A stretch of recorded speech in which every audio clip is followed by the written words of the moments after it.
yeah, make a bucket list. There's a lot of things that we should be thinking about, we want to do before we can't do them anymore. Why not make a list and start chopping them off?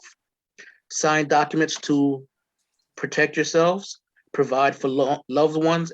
Um, we talked about this, the estate planning. Um, and contrary to popular belief, you don't have to have a big house and a lot of money and all to do the estate planning.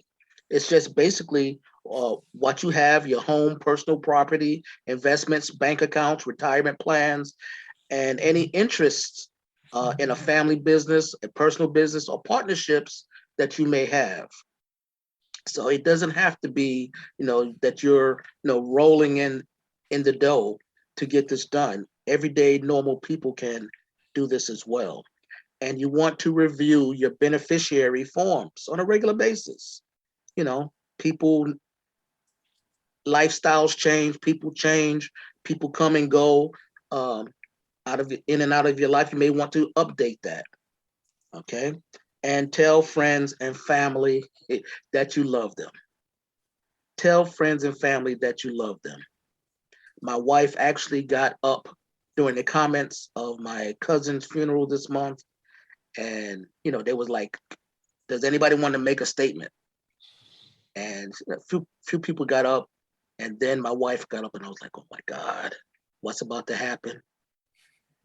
And she got up there, and she first identified herself as she married into the family, and she has had a chance to see me and know me, what I feel about the family for the last 20 years. And her thing was about tell family and friends that you love them. She told them that I love them, even though, I don't get the calls and for holidays. When I call them for Thanksgiving, if I'm not there, I want the phone to be passed around to everybody so that I can talk to them. And she was just talking about things like that. Loving your family and letting them know that you love them, I think, is the most important thing in the world. So I have a question, and the question is going to be for Charlie.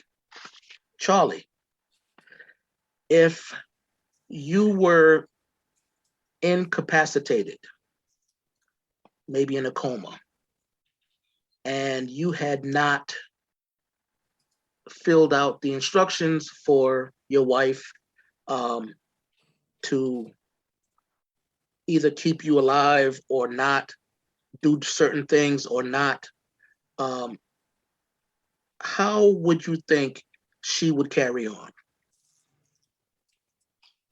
I think I would have probably, if I didn't have it down on paper, I probably would have told her something beforehand that would hopefully be enough direction on that. And I think that would be discussed beforehand, at least in my personal case. Okay. Obviously, I mean, what you're talking about is that it's the point of no return on it. So, I mean, Well, let's say that you hadn't expressed that to her. There's yeah, a I probably would. there's a decision that has to be made, and it has to be made It would be right. on her. Yeah. Has to be made right then. What do you Yes. think that she might do? I would like to believe she would follow my wishes. But you haven't told her. Well, not now. I mean, you're talking about this. Is this happening tonight? I mean, then, yeah, there's a problem there, obviously. But I well, think well, I guess what I'm all asking I can is, say, I mean, there's no guarantees on anything. So all I can say is, I think if I felt as I get older, that time, or I felt that time was near. And like I said earlier in the show, I turned 65 recently. I've been thinking about these things, at least in generalizations and all that, which obviously I didn't do when I was younger, as most of us probably didn't. And I believe that at some point that will come up well before that event happens. And again, there's no guarantees, but I strongly believe that. okay. And the reason that I asked that is Yeah. because I know my wife, and Mm-hmm. if I don't have this spelled out, Right. documented and everything, she's going to do what she Right. do.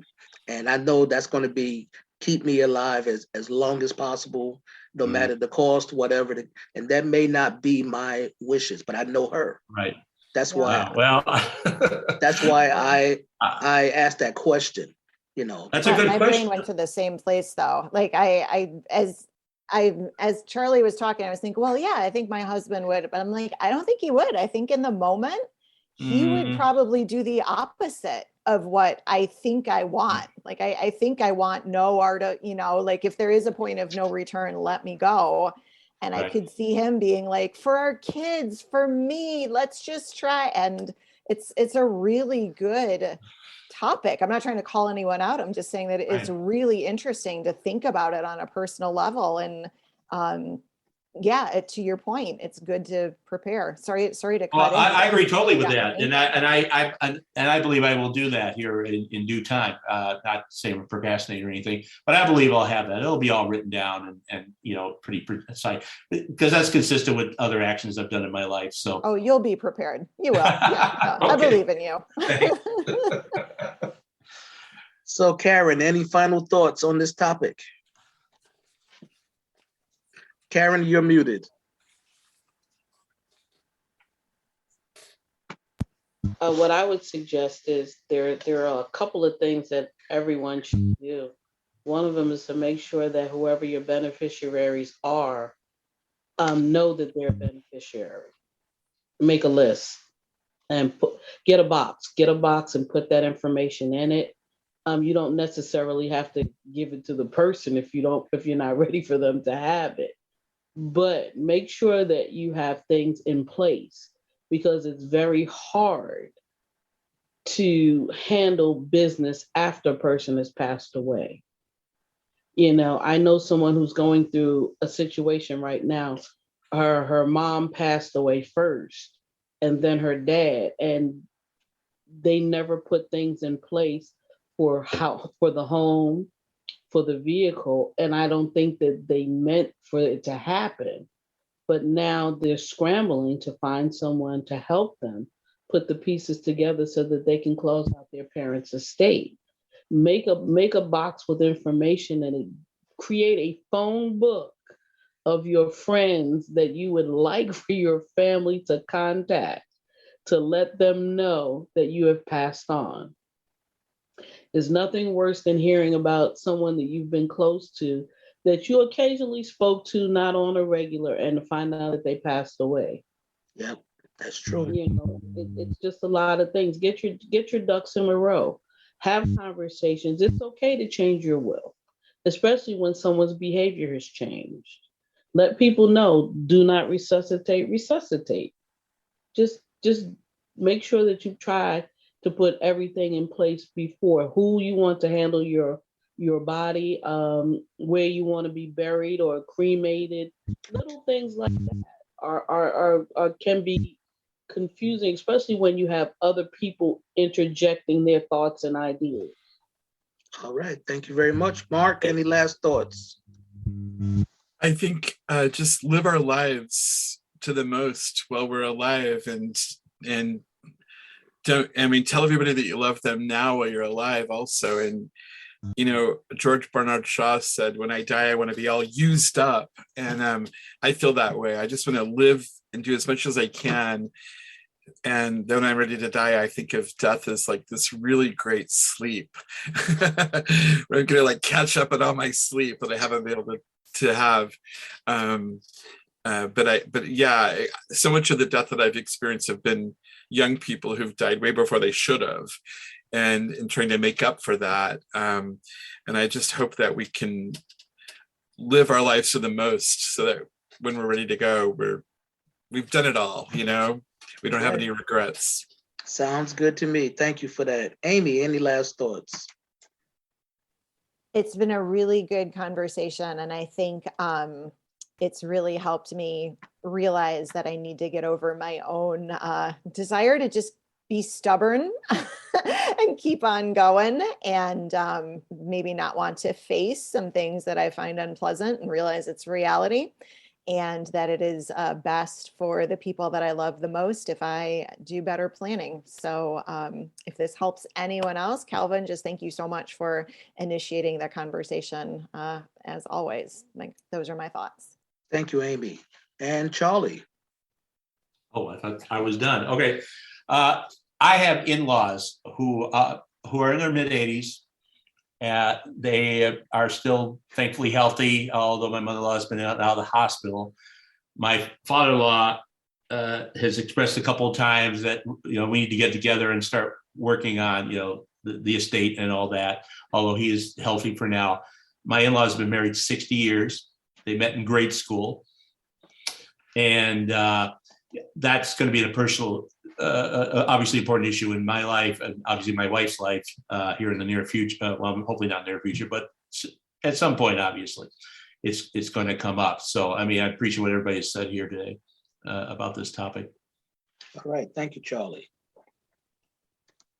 Life. We all want to live well. We will all want to live as long as we can. But eventually our bodies will betray us and we start to age, and there's telltale signs of aging. And as we age, we have to think about and consider who we are now and think seriously about how we want to live throughout our last chapters. I personally would like to be very involved in my last chapter and even write my final words, the end.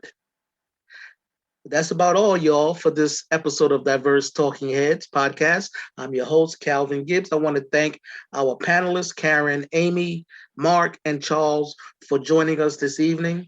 And we want you to check us out on our next episode, which is going to be on wrongful convictions.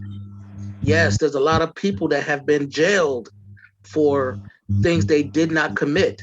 So that's going to be on the next episode of Diverse Talking Heads, and we will see you then.